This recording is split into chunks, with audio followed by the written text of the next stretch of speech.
todos os nossos irmãos e irmãs, a todos os alunos e alunas da Escola Bíblica Dominical. Quem está falando aqui é o presbítero Luiz. Quem é o presbítero Luiz? Superintendente da Escola Bíblica Dominical. De que igreja? Da Igreja Evangélica Assembleia de Deus, Ministério São Miguel.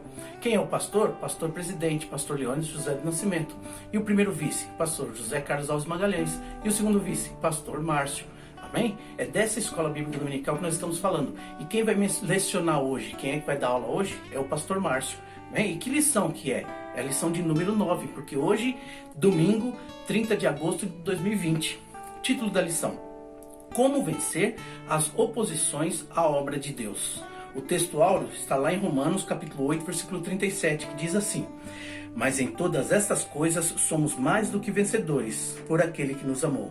E a verdade prática diz assim: Quando depositamos nossa confiança em Deus, descobrimos que Ele é muito maior do que todos os obstáculos que encontramos. Amém? Tenham uma boa aula, um bom estudo da Palavra de Deus. Pastor Márcio, é contigo. Deus abençoe.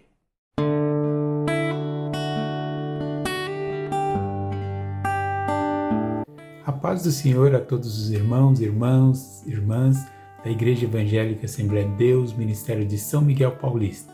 Aqui é o pastor Márcio e estamos iniciando mais uma aula online da Escola Dominical da nossa igreja sede. Nesse trimestre estamos estudando a revista com o tema Os Princípios Divinos em Tempos de Crise. Essa revista está baseada nos livros de Esdras e Neemias. Foram tempos que nós já falamos em outras aulas, que o povo judeu havia retornado do cativeiro babilônico após 70 anos lá no cativeiro, mas encontraram a sua terra devastada e eles estavam numa situação de pobreza, de dificuldade, de inimigos. Era uma época de crise, mas Deus ajudou aquele povo e eles... Então, esses livros de Esdras e Neemias, onde relata a reconstrução do templo e a reconstrução dos muros de Jerusalém, mostra como eles superaram essa crise com a ajuda do nosso Deus. Então, nós estamos olhando para como eles passaram por aquele tempo de crise e tirando lições para os nossos dias. A lição desse domingo, dia 30 de agosto de 2020, é a lição de número 9, que tem como título Como vencer as oposições à obra de Deus. Novamente, como vencer as oposições à obra de Deus. Esses judeus que retornaram, eles, tanto para reconstruir o templo como para reconstruir os muros, eles enfrentaram, além das dificuldades financeiras, das diversas dificuldades internas, entre o seu próprio povo, mas eles também enfrentaram dificuldades externas, inimigos, as pessoas, mais especificamente os povos que moravam naquela terra, chamados samaritanos. São pessoas que ocuparam aquela terra quando o povo judeu foi levado cativo. Outras pessoas ocuparam, foram chamadas de samaritanos, ou porque a sua capital do outro reino era Samaria. Então, esses povos que habitaram aquela terra, quando os judeus retornaram, esses povos não gostaram. Eles fizeram de tudo para impedir que o povo judeu tivesse sucesso nesse retorno. E a lição de hoje é justamente para analisar um pouco como o povo judeu superou essa crise em relação à oposição. As pessoas que não queriam, que não colaboravam, que não ajudavam, muito pelo contrário, faziam as coisas para prejudicar. Eles tiveram muita oposição. E um primeiro ponto que é bom deixar claro é que quando a gente passa isso para os nossos dias atuais, a gente tem que deixar claro que quando a gente fala de oposição, de vencer as oposições, de superar as oposições, a gente não pode enxergar isso como uma briga entre pessoas. Oposição à obra de Deus não é briga entre pessoas e muito menos entre irmãos. Não devemos enxergar o nosso próximo, o nosso irmão, como inimigo e ficar criando confusões ou criando desunião, criando problemas entre as pessoas que a gente se relaciona. Essa não é a ideia do estudo e não é também o objetivo, a nossa vida, o nosso dia a dia, não é aqui para lutar contra pessoas. Não é para a gente brigar, não é para a gente sair às armas, a discussão, a discórdia, e em nome de Deus, e arrumar confusão com as pessoas, com um, com o outro. Nada disso, não é apoio. Pessoas que estão sempre envolvidas em discórdias, em confusão, em problemas de relacionamento com outras pessoas e justificarem dizendo que isso acontece porque estão defendendo a obra de Deus ou porque é uma perseguição. Não é dessa forma, não é briga entre pessoas, não é isso que nós, como cristãos, devemos ter nem agir. A Bíblia, em Efésios, no capítulo 6, versículos 11 e 12, que nós estudamos até recentemente, diz o seguinte: revesti-vos de toda a armadura de Deus, para que possais estar firmes contra as astutas ciladas do diabo. As ciladas do diabo. Porque não temos que lutar contra a carne e sangue, ou seja, não são contra as pessoas, não é luta física, mas sim contra os principados, contra as potestades, contra os príncipes das trevas deste século, contra as hostes espirituais da maldade nos lugares celestiais. Quando a gente fala em oposição à obra de Deus, nós estamos falando e pensando em uma luta espiritual, em uma batalha no campo espiritual. E quando eu falo espiritual, é no campo das ideias, do pensamento, dos sentimentos. Sempre deixar bem claro, não é luta física, não é briga, não é discórdia, não é agressão, nada disso.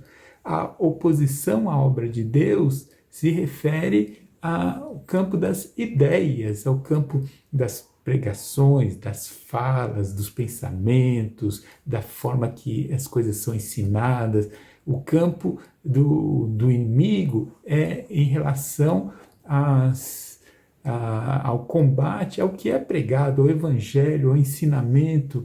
As pessoas enxergam, hoje em dia, e a cada vez um movimento mais crescente, de luta para desmoralizar a obra de Deus, desmoralizar as pessoas que trabalham na obra de Deus, e isso é a oposição que a obra de Deus enfrenta em relação a esse campo. Fisicamente, inclusive aqui no Brasil, especificamente no Brasil, nós não temos nenhuma perseguição religiosa, ninguém é preso pela sua religião e nem as igrejas são aí, vamos dizer assim, impedidas de cultuar. A lei nos protege. Um ou outro, às vezes por um ou outro problema, às vezes alguém fala, porque a igreja é perseguida, porque é fechada. Muitas vezes falha no comportamento das próprias igrejas. Às vezes as igrejas são fechadas por causa do barulho, e aí não adianta dizer que é porque é o inimigo impedindo a obra de Deus. Muitas pessoas exageram, fazem exagerado, altos horários, tarde da noite, muito barulho, instrumentos altos, muita gritaria, muita arruaça, uma confusão, perturba a paz de todo mundo e diz que é perseguição. Não é. Agora, recentemente, nessa época que estamos vivendo com a pandemia, há leis para até a segurança das pessoas, para evitar a disseminação. Por que estamos fazendo essa aula online? Para evitar, nesse momento que ainda não tem essa vacina contra o Covid-19, para evitar que pessoas sejam infectadas e que às vezes não tenham tratamento, enfim, para tentar diminuir os efeitos e as mortes. Há pessoas que questionam quem trabalha, quem não trabalha, que deve, que não deve sair. Não é isso que eu quero entrar no mérito, nem discutir isso. Mas o fato é que nitidamente grandes aglomerações como nós vivíamos antes, não só na igreja, é no baile funk, é nos estádios de futebol, é nos shows, nos cinemas, essas coisas. Numa época em que é um vírus que se transmite, não faz sentido mesmo as pessoas estarem aglomeradas, nem na rua, nem no trabalho. As empresas, elas estão tomando todos os cuidados, agora está reabrindo comércio, restaurante, com uma série de cuidados de distanciamento, de uso de máscara, de limpeza, e tudo isso é bom, é importante e tem que ser seguido. Agora, igrejas que às vezes são fechadas porque não cumprem regras, porque não cumprem orientações para o próprio bem das pessoas, e dizer que isso é perseguição política, é perseguição religiosa, é o inimigo se levantando. Não, meu irmão, minha irmã, não é. Não é dessa forma. Nós precisamos ser obedientes. A nossa igreja e o Ministério de São Miguel Paulista voltou a ter os cultos, o culto no domingo, especificamente na sede, domingo à noite, temos tido a condição de nos reunirmos, mas com todos os cuidados, com o distanciamento, com todas as normas de máscara, de segurança. Agora, faz sentido numa época tão crítica, principalmente para os idosos, pessoas com doenças crônicas, pessoas do grupo de risco, nós pegarmos e falar, não, eu tenho fé, e junta todo mundo e faz uma campanha lá e coloca todo mundo de mão dada, abraçado, e do jeito que fazíamos antes, para correr risco à vida dessas pessoas, de forma nenhuma. Pastor Leônidas, eu e todo o ministério não vamos apoiar isso. Nós queremos o bem das pessoas e a organização. É uma época, é uma fase, vai passar. Agora, há igrejas que não obedecem, são fechadas, são multadas e fala-se em perseguição. Não, não é. Então, eu estou dando só esses exemplos para deixar claro, não é que fala discutir política, nem o que está certo. Novamente, não é isso. Mas só dizer que tem que haver coerência, tem que haver bom senso nas atitudes. Bom senso não é política de um lado nem de outro, é simplesmente bom senso ao agir. Eu particularmente,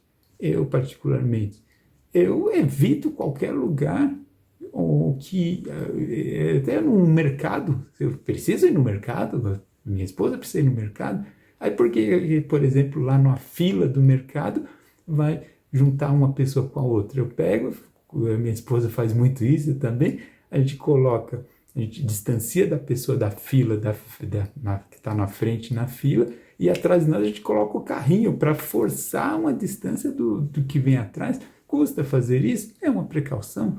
Enfim, irmãos, nós devemos enxergar, quando fala de oposição à obra de Deus, nós estamos falando no campo das ideias, no campo dos sentimentos, enfim, no campo da coerência, no campo da obediência.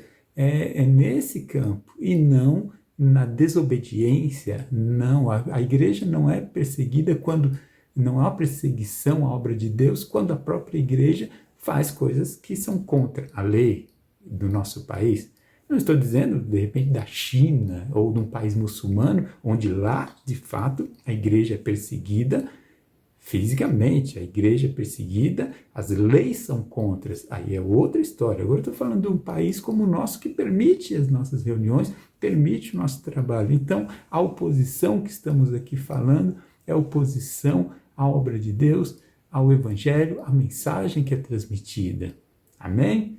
Tenha isso claro. E falando em oposição, e também não só entre as pessoas de fora, mas volto a dizer, entre os próprios irmãos dentro da igreja, não faz sentido brigas entre as pessoas. Isso não é lutar contra as pessoas, não é se voltar para uma pessoa que está trabalhando com você e enxergá-la como um inimigo. Não, isso não, de forma nenhuma. A oposição é a obra de Deus, é em relação às ideias, à mensagem, ao que é pregado, à transformação de vidas, a isto. E em relação à oposição à obra de Deus, da mesma forma que foi na época lá de Esdras e Neemias, acontece hoje de uma outra forma, mas que nós podemos tomar lições. Esdras e Neemias mostram a oposição dos samaritanos, como eu já disse, mas o capítulo 4 de Neemias é um capítulo que se dedica bastante a como foi essa oposição e como os judeus reagiram a isso, como foi o trabalho deles em meio à oposição a essa obra. E qual que era a obra? No livro de Neemias era a reconstrução dos muros, era isso que eles estavam focados, era reconstruir os muros, que era a proteção da cidade. E como os inimigos se opuseram e trabalharam, eles fizeram diversas coisas, não houve uma guerra contra os judeus. Eles trabalharam, volto a dizer, nas ideias, nos pensamentos, eles trabalharam de outras formas. Em nenhum momento eles pegaram e atacaram diretamente, até porque eles nem podiam, o império não permitia isso. E essa oposição foi feita de algumas formas para atacar a fé dos judeus. E hoje também nós podemos ser atacados na nossa fé, a obra de Deus é atacada na sua base de fé. Uma forma que os judeus foram atacados no livro de Esdras, de Neemias, e que também acontece hoje, é através do desprezo. Desprezo é uma forma de ataque à nossa fé, de oposição, a oposição das pessoas, daqueles que querem, são usados pelo inimigo para espiritualmente prejudicarem a obra de Deus, prejudicarem, diminuírem a fé, atacar a fé. E sem fé nós não conseguimos fazer a obra. Assim, uma dessas formas foi e é o desprezo. Veja Neemias capítulo 4, versículos 1 e 2, diz o seguinte: E sucedeu que, ouvindo Sambalate que edificávamos o muro, ardeu em ira e se indignou muito e escarneceu dos judeus. Sambalate era um desses samaritanos. Ele ficou com raiva dessa edificação do muro. No versículo 2, e falou na presença de seus irmãos e do exército de Samaria e disse: Que fazem estes fracos judeus? Ele trabalhou primeiro na questão do desprezo. O que fazem esses fracos judeus? Ele desprezou, ele menosprezou, ele disse que os judeus eram fracos. Essa é uma das formas, foi uma das formas que ele se referiu. Era tentando incutir na mente o desprezo, dizendo, eles não são nada. Esse povo de Deus era o povo de Deus, mas ele, na fala dele, é que eles eram fracos. Na verdade, eles materialmente, financeiramente, realmente eram fracos. Realmente eles não tinham nem finanças, dinheiro, não eram ricos naquela época, também não tinham exército, não tinham força militar, não tinham força política. Materialmente eles eram fracos. Mas espiritualmente eles tinham o Deus dos deuses, o Senhor dos senhores. É o que nós, a igreja, você e eu, temos ao nosso lado. Não importa a sua condição, quem é você culturalmente, ou de estudo, de dinheiro, de situação, enfim, nós ocupamos posições no mundo, na sociedade, as mais diversas. Tem desde a pessoa poderosa até as pessoas muito simples, humildes. E, de fato, muitos de nós, a maioria de nós, à vista da humanidade, quem somos? Somos fracos, não temos assim força para as coisas. Mas só que nós temos que lembrar que nós somos servos de Deus. E a obra de Deus é Deus que sustenta, é Deus que conduz, é Deus que dirige, é Deus que protege, é Deus que trabalha. Então, ele se referiu, os samaritanos, se referiu aos judeus como que fazem esses fracos judeus, desprezando. Muitas vezes nós somos tratados com desprezo. Essa é uma das formas de dizer, essa igreja não é nada, quem é esse povo? É um povo ignorante, é um povo que não tem dinheiro, não tem condição, é um povo burro, desculpa a expressão, mas às vezes falam, é um povo que não pensa, é um povo fraco, é um povo que não tem conhecimento, enfim, desprezo, dizendo, quem é você? Quem é você? Essa forma de agir é uma forma, muitas vezes, quando voltada à obra de Deus, quando você está interessado em trabalhar para Deus, quando você está interessado em fazer as coisas de Deus, alguém diz: quem é você? Você não tem condição, você não tem condição de ensinar, você não tem condição de pregar, você não tem condição. Quem é você para dar testemunho para você? Quem é você para tocar na igreja? Quem é você para cantar? Quem é você para evangelizar? Enfim, as pessoas usam muito, as pessoas levadas por essa influência do inimigo para prejudicar a obra. E a obra que eu falo não é só a igreja lá, a instituição, mas a tua vida. Você faz parte dessa igreja. E muitas vezes a obra de Deus, a tua vida, o teu trabalho, a tua fé, é minada por essas falas de desprezo, de dizer que você não tem condições. Uma outra forma, uma segunda forma que eles usavam e que também é usado ou como oposição para atacar a nossa fé é o escárnio. Escárnio é a mesma coisa que zombaria, é ser motivo de piada. Veja, Neemias capítulo 4, versículo 3 diz: e estava com ele Tobias, o amonita, e disse: ainda que edifiquem, vindo uma raposa, derrubará facilmente o seu muro de pedra. Era uma gozação, era um escárnio, era uma zombaria. Mesmo que eles construam o muro, vindo uma raposa, um bichinho pequeno, vai derrubar o muro. Nitidamente era uma zombaria, era uma piada, era um menosprezo, era um desprezo, como chacota.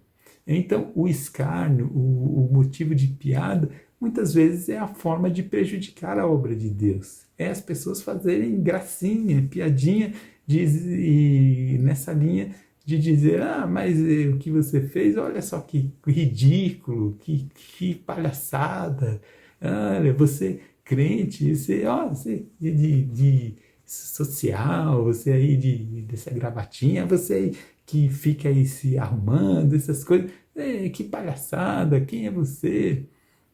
Então, às vezes as pessoas são motivos de piada, até muitas vezes por, infelizmente, mau testemunho de outros, e você se torna motivo de piada. Recentemente nós temos visto alguns casos, infelizmente, de pessoas de projeção do meio evangélico e que estão sendo acusados até de crimes.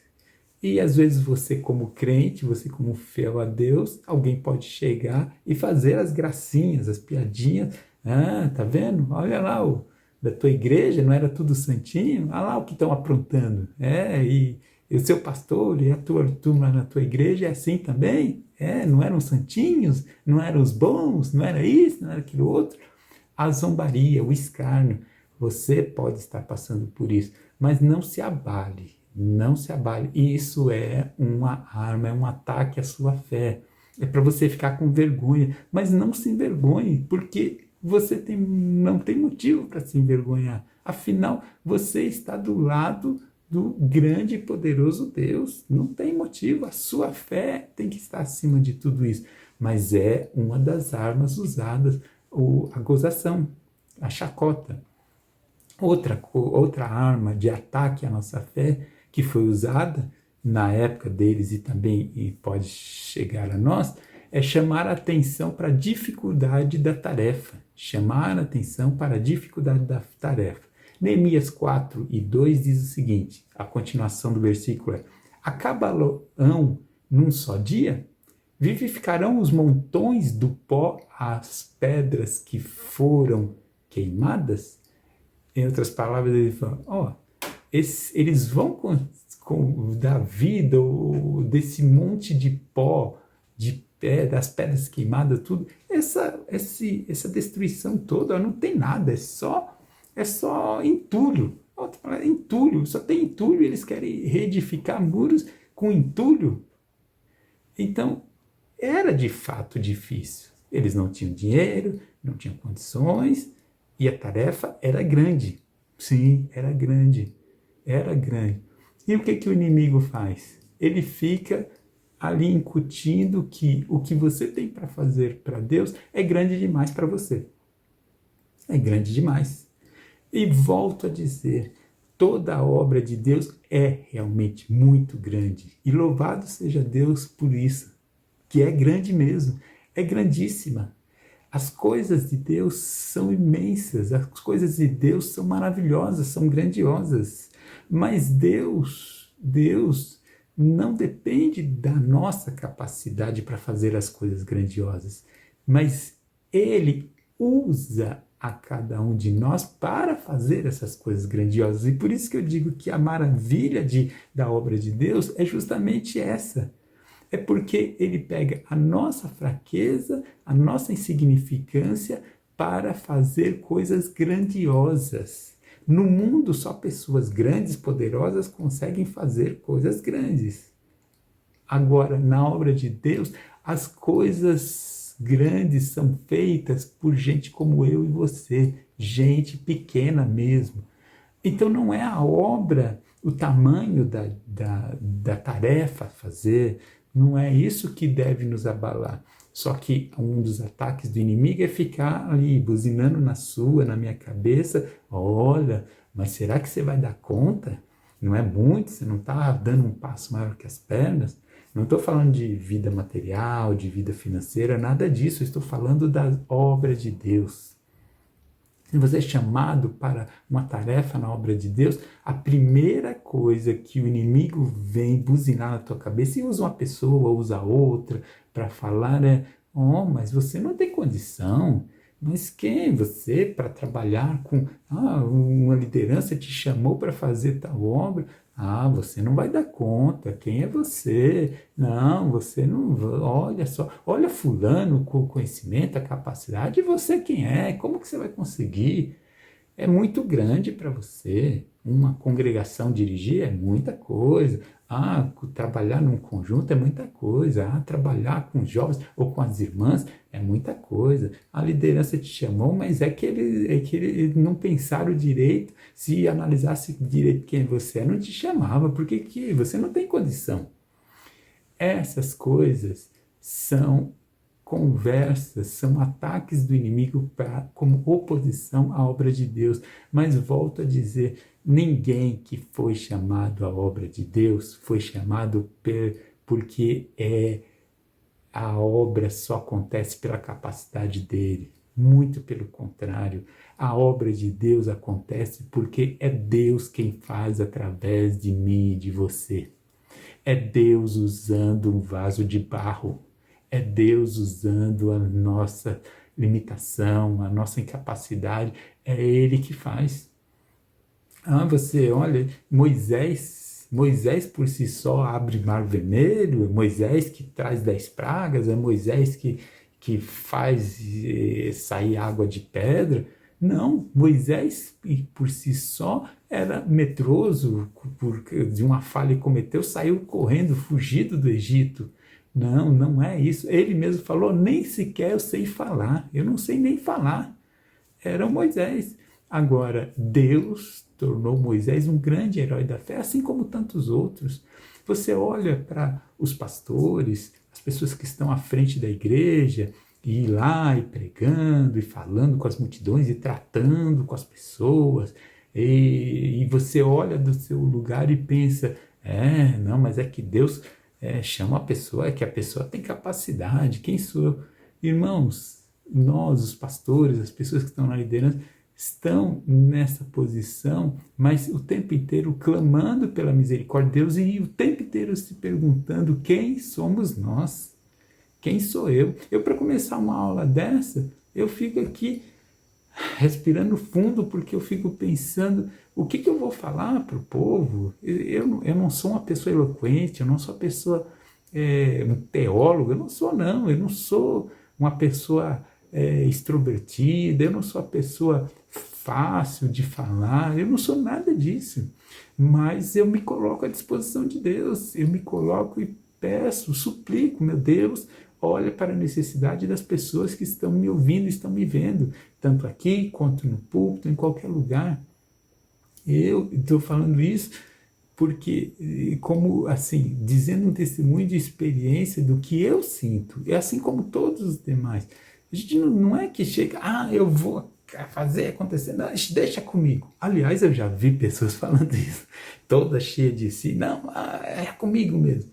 Infelizmente tem um outro que se acha assim, eu já vi isso, mas a grande maioria, meus irmãos, que tem compromisso com Deus, simplesmente está ali clamando por misericórdia, para que Deus tenha misericórdia, não nos deixe cair, para que Deus dê a condição, dê palavra. Meus irmãos, a dificuldade é sempre, as coisas são tarefas, são coisas difíceis. Não vai largar nada por causa da dificuldade, não. Não, meus irmãos, sabe? Porque eu volto a dizer, não é você que faz, é Deus que faz através de você. É Deus que faz através de você. Outra coisa, outro ataque à fé, da oposição à obra de Deus, uma das formas é através de mentiras e fofocas. Neemias, no capítulo 6, versículos 5 e 6, diz o seguinte: então Sambalate, da mesma maneira, pela 5ª vez, me enviou o seu moço com uma carta aberta na mão. Ou seja, Neemias diz que Sambalate, lá o inimigo, esse que de Samaria, mandou uma carta aberta por um emissário para Neemias. E uma carta aberta, ou seja, que no caminho era para todo mundo ver, não era um segredo, era uma carta, quando diz aberta, é porque de Sambalate até chegar a Neemias, todo mundo viu. A intenção era que todos vissem, era que todos soubessem o que tinha na carta. Era espalhando a fofoca escrita. E no versículo 6 ele diz: e na qual estava escrito: entre as gentes se ouviu, e Gesem diz que tu e os judeus intentais revoltar-vos. Ou seja, ele diz, eu ouvi falar, entre a gente se ouviu, eu ouvi falar, e até deu o nome de um tal fofoqueiro, o Gesem, que vocês, judeus, intentais revoltar-vos, pelo que edificais o muro. Ele diz, vocês estão fazendo o muro para ser revolta, e que tu te farás rei deles segundo estas palavras. Como eles estavam sob o domínio, tanto samaritanos quanto judeus ainda estavam naquela terra, mas sobre o domínio do Império Persa, ele estava fazendo uma fofoca, inventando mentiras e fofoca, dizendo que a construção do muro era porque Neemias queria fazer uma revolta e se tornar o rei. E nisso nunca aconteceu. Isso nunca foi intenção. Neemias saiu com a permissão do império lá da Pérsia, com a permissão para reconstruir os muros, e ele foi com essa missão. Então, essa conversa, essa carta aberta, o detalhe, a carta aberta era para todo mundo ver, não era ali fechada, era para chegar e todo mundo já saber o que estava na carta. Era uma fofoca, mentiras e fofocas. É outra forma de atacar a fé.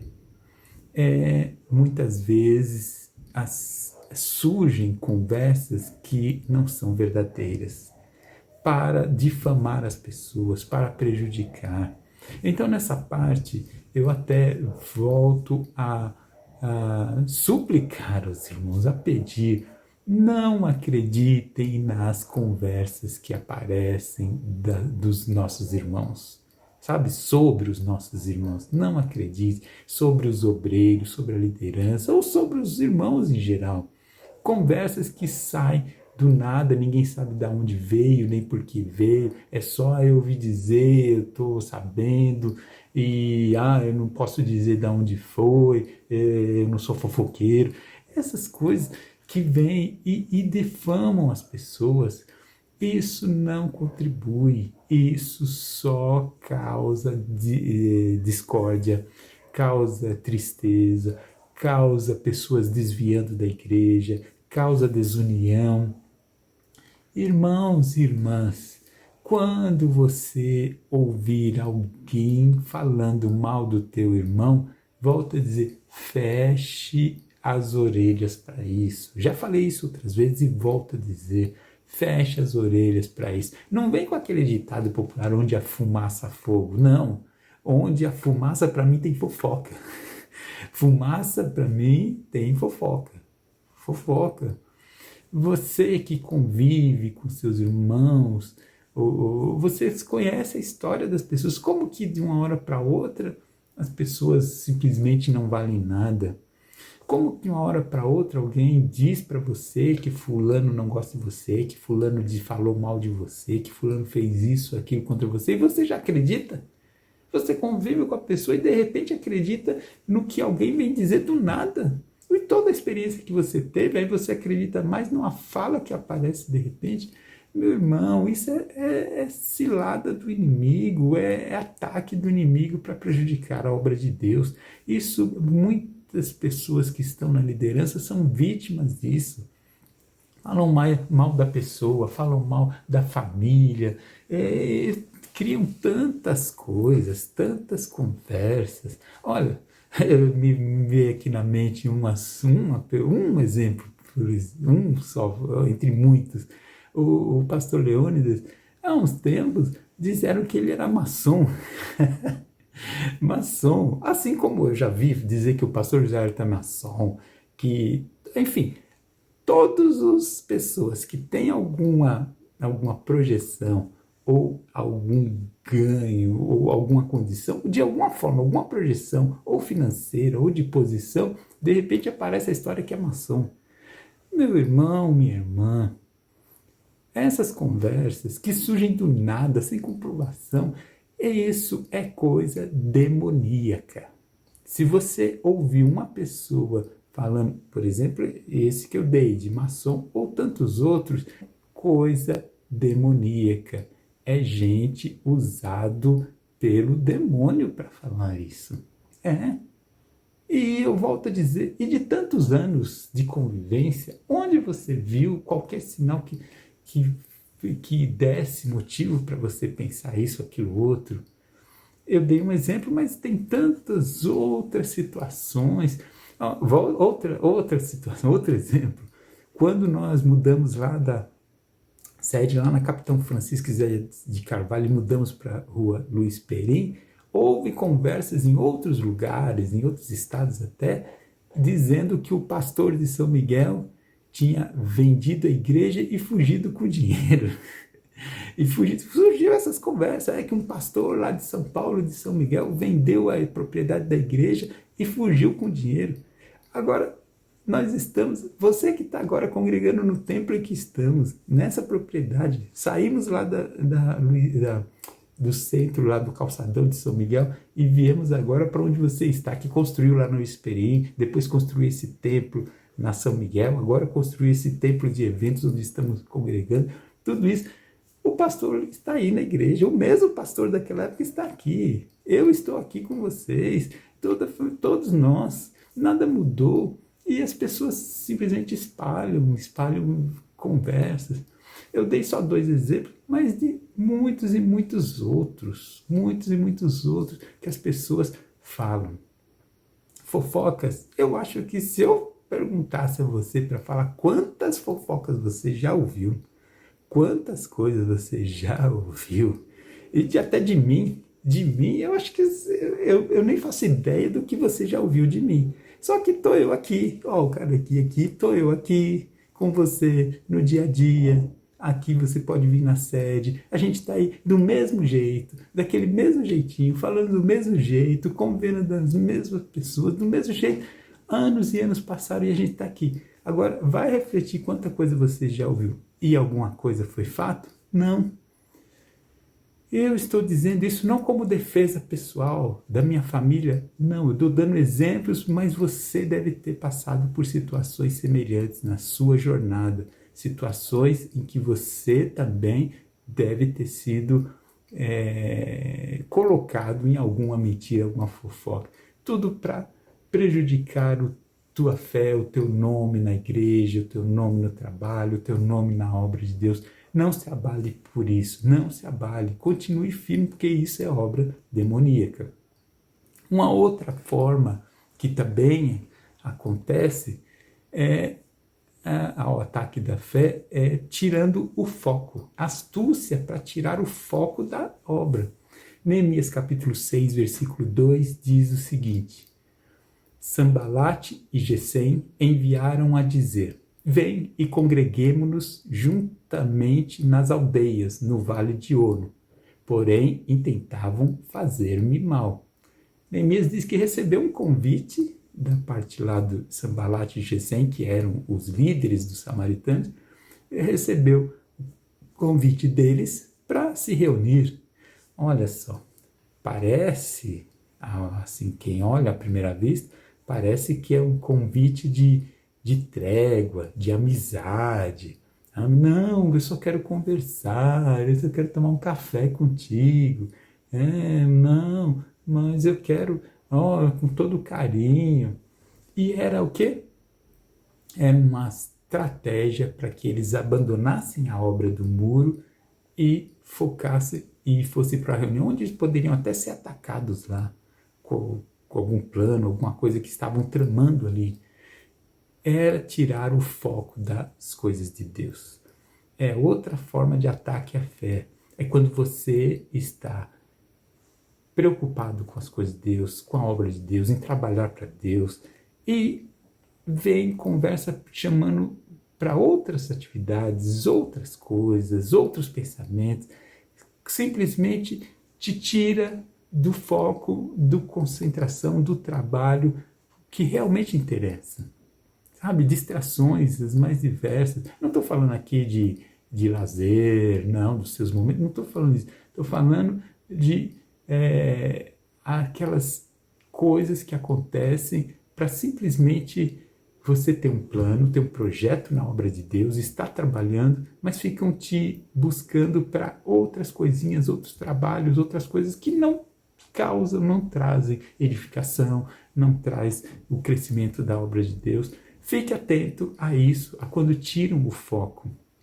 Quando ficam com muita conversinha, com muito blá blá blá, ou aquelas reuniões que fica discutindo um monte de coisa, ao invés da coisa andar, de trabalhar, não, vamos juntar, vamos fazer, não, aí fica com muito detalhezinho, muito preocupado com isso, com aquilo outro, e a coisa não anda.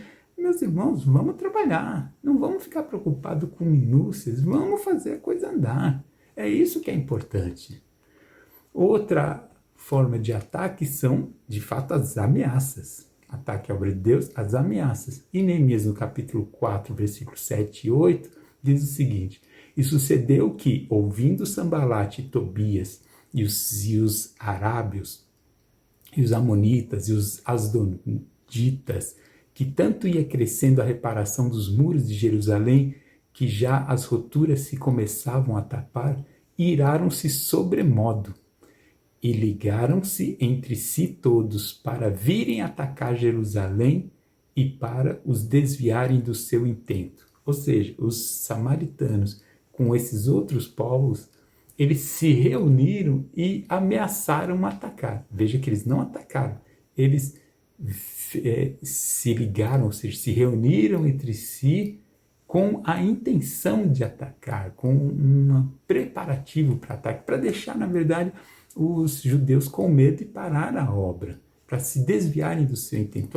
O objetivo aqui nessa narração desse texto é mostrar que eles não foram atacar, tanto que na sequência não atacaram, mas era para desviar, para causar medo, era ameaça. E essa também é uma forma um pouco mais direta, mas pode acontecer, de simplesmente ameaças de todas as formas para prejudicar, ou ameaça de contar ou de dizer alguma mentira, ameaça dizendo que as pessoas vão te abandonar, ameaça dizendo que vai juntar com outras pessoas para não te apoiar, as ameaças dizendo que você não vai conseguir porque tem muita gente se unindo contra você. Essas conversinhas, nada disso funciona se você permanecer firme em Deus, firme com o Senhor.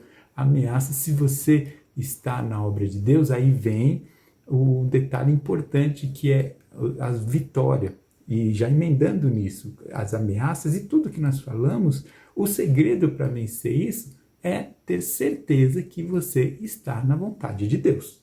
Tá? Tanto as ameaças, quanto a fofoca, quanto tudo que nós dissemos, para ter vitória é importante você estar certo que está dentro da vontade de Deus.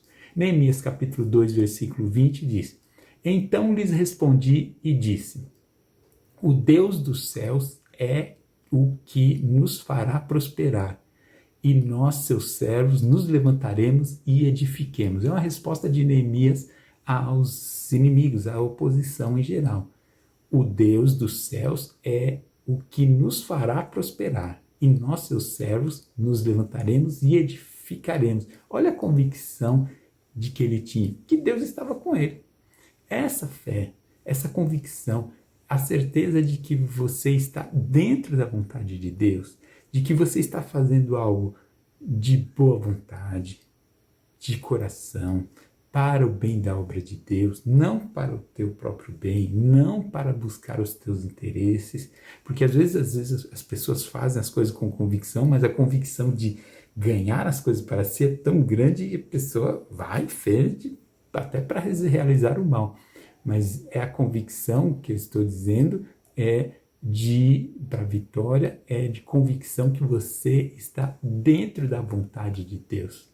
A vontade de Deus implica em obediência, em crescimento da obra, em edificação da igreja, em edificação das pessoas, em promover união. Não dá para falar numa coisa que está dentro da vontade de Deus se está desunindo as pessoas. Não dá para falar em vontade de Deus se está magoando as pessoas. Não dá para falar em vontade de Deus se a obra está regredindo. Não dá. Mas agora, se você olha, cada trabalho mais e mais crescendo, é sinal que está dentro da vontade de Deus. Obviamente, não dá para agradar todo mundo, porque um ou outro, uma minoria não está satisfeita, não vamos também achar, então eu acho que não está dentro da vontade de Deus. Volto, grande e clássico exemplo. Jesus Cristo estava na terra, o Filho de Deus, e tinha lá os fariseus e os sacerdotes que queriam matá-lo. Então, ele não agradou. Então, eles tinham ódio de Jesus. Agora, vai dizer que Jesus não estava na vontade de Deus porque tinha uns que queriam até matá-lo? Perceba bem, não é porque uma ou outra pessoa, um grupinho pequeno ali, está falando mal, está contra, não está gostando, que você está fora da vontade de Deus. O que você tem que olhar é o todo, o conjunto, como está a igreja, o efeito da igreja como um todo. É isso que você tem que ver, é isso que você tem que analisar. Se o teu trabalho, se a tua dedicação está edificando o corpo de Cristo, a igreja na sua maioria, então está na vontade de Deus. Se está havendo crescimento, está na vontade de Deus. Agora, o que acontece é, às vezes, uma outra pessoa vem, te agride, fala alguma coisa, e você se abala e esquece tantas e tantas pessoas que estão dizendo que foram abençoadas através do teu trabalho na obra, o que Deus fez através de você. Você esquece tudo isso e fica preso a um ou outro que está contra você. Perceba, tenha assim, o discernimento de olhar essas coisas. Sempre tem um ou outro que se desagrada, inclusive pessoas que estão dentro que nós nos enquadramos, usadas, infelizmente, pelo inimigo contra a obra de Deus. Essa é a oposição. A oposição sempre vai ter gente aparecendo contra. Por quê? Porque é a obra de Deus, então o crescimento incomoda. Um grande trabalho realizado vai deixar um ou outro insatisfeito, com ciúmes, com inveja. Por quê? Porque não está dentro dos propósitos de Deus. Aquela pessoa não está dentro, mas você precisa estar. Você precisa olhar o resultado, como diz aí muitos, o conjunto da obra. Como está a obra de Deus como um todo. O desenvolvimento da obra de Deus como um todo. É isso que você tem que ver. Quantas pessoas estão sendo beneficiadas, como está o crescimento como um todo. Fique atento a isso. Não se prenda a um ou outro que são justamente os opositores. Esses, sim, aparecem. Então você tem que ter certeza que você está dentro da vontade de Deus. É olhando o todo, o efeito, o que é o teu trabalho para Deus, os resultados, e muito também a tua simplicidade de coração, a tua pureza de coração. Isso a consciência nos mostra, a pureza de coração. Se o que você faz na obra de Deus não é para agredir ou afetar uma pessoa, mas é para o bem da obra de Deus, e às vezes esse bem pode trazer alguma tristeza para um outro, mas você até te dói por trazer tristeza, mas você pensa, mas eu preciso focar, eu preciso trazer, é importante a obra de Deus crescer. Meu Deus, ajuda fulano que não consegue entender, mas eu não posso deixar de fazer a obra. Esse é o foco na obra do Senhor. Então, é isso que tem que ter, essa consciência, essa pureza de coração, de que às vezes até se algum ou outro não está satisfeito, mas até aquilo não é que você fez para afrontar ou para atingir alguém, mas você fez pela obra, e alguns foram afetados, infelizmente, por não estarem tendo a mesma visão, não estarem enquadrados dentro da vontade de Deus. Tá? Então tenhamos essa certeza, que estarmos dentro da vontade de Deus. E por último, para vencer essas oposições, uma receitinha assim que é chave para isso e para qualquer coisa. Sabe qual é? A oração. É o segredo da vitória. A oração.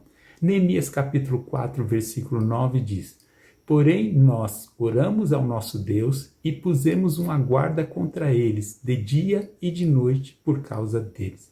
Aqui mostra a oração, a fé, junto com a ação.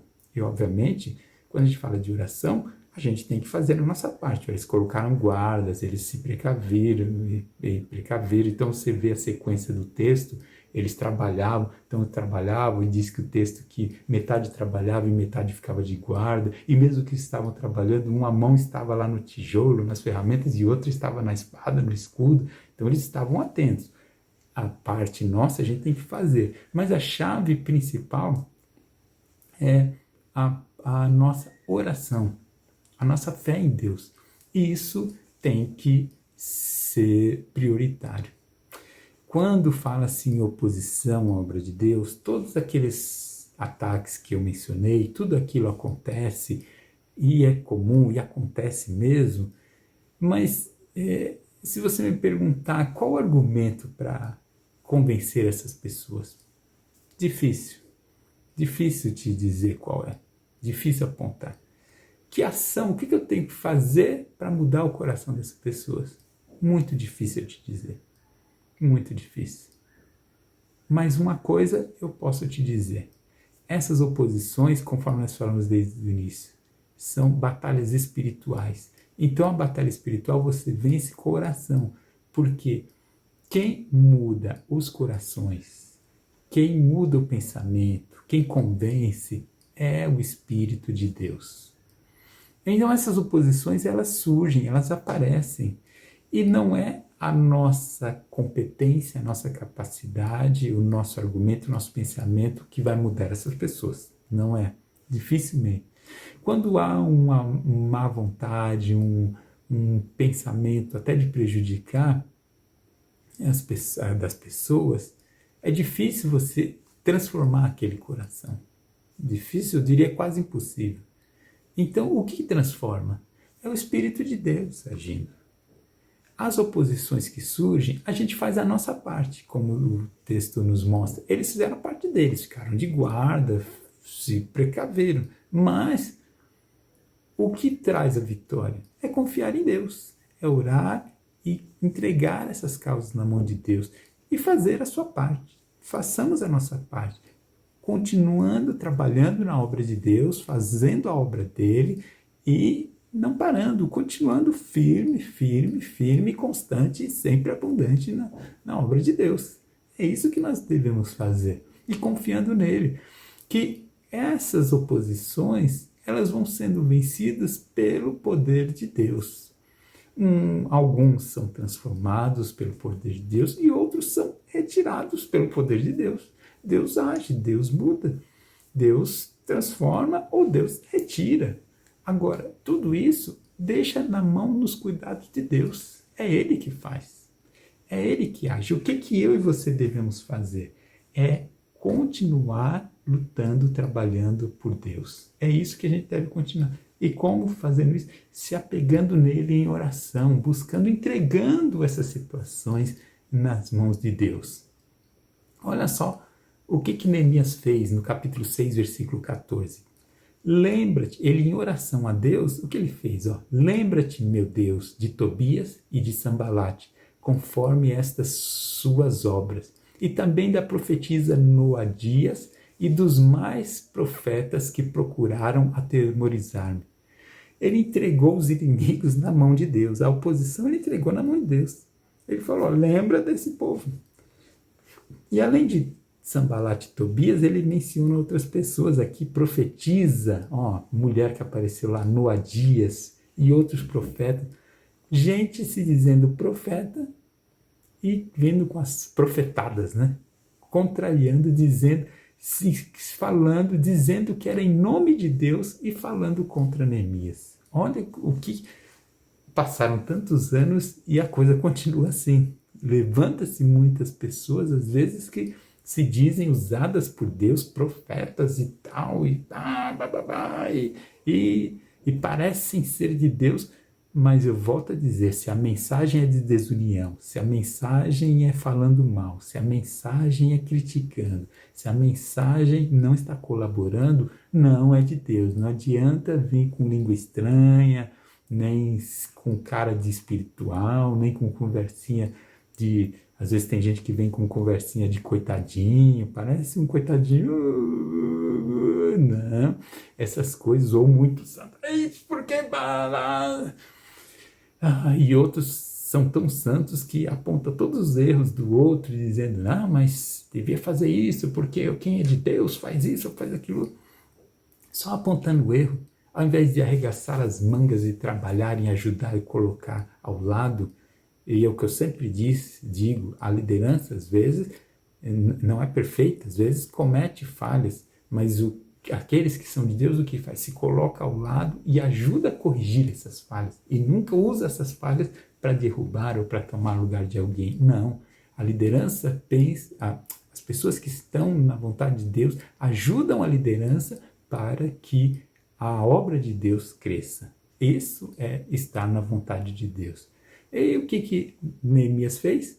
Orou a Deus e colocou essas pessoas na mão de Deus. É o que devemos fazer nas oposições, consciência da vontade de Deus, fazer a nossa parte, ficar firme na vontade de Deus e orar.